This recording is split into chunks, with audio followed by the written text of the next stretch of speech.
At sa punto pong ito ay ating pong talakayin ng update patungkol sa mga programa ng kasalukuyang administrasyon dito sa Mr. President on the Go. Una nga po dyan mga kababayan, Pangulong Ferdinand R. Marcos Jr. kasalukuyan pong nasa Lao PDR para makiisa sa 44th at 45th ASEAN Summits at related summits. Nakipagpulong po ang ating Pangulo at ang kanyang counterpart sa mga kinatawan ng ASEAN Inter-Parliamentary Assembly o AIPA, kung saan binigyan diin ng Pangulo ang kahalagahan ng pagsusulong ng infrastructure development, supply chain connectivity, cybersecurity, agriculture at food security, MSMEs at climate change.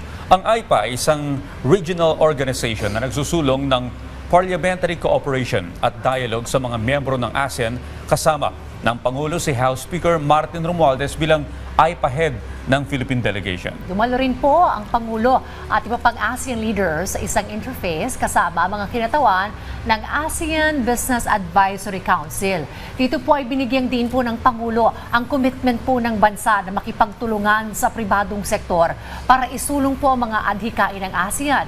Hinimok din po ng Pangulo ang ASEAN Business Advisory Council na manguna sa paghulma ng regional economy at suporta ng ASEAN Business and Biodiversity. Isa po itong joint effort ng ASEAN Business Advisory Council at ASEAN Center for Biodiversity.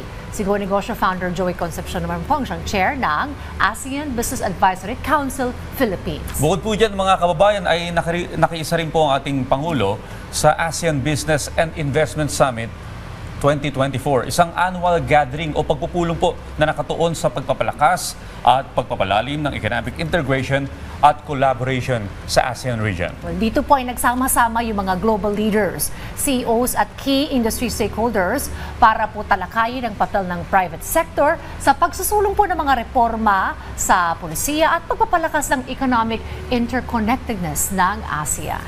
At yan po muna ang update patungkol sa mga programa ng kasalukuyang administrasyon hanggang sa susunod na Mr. President on the Go.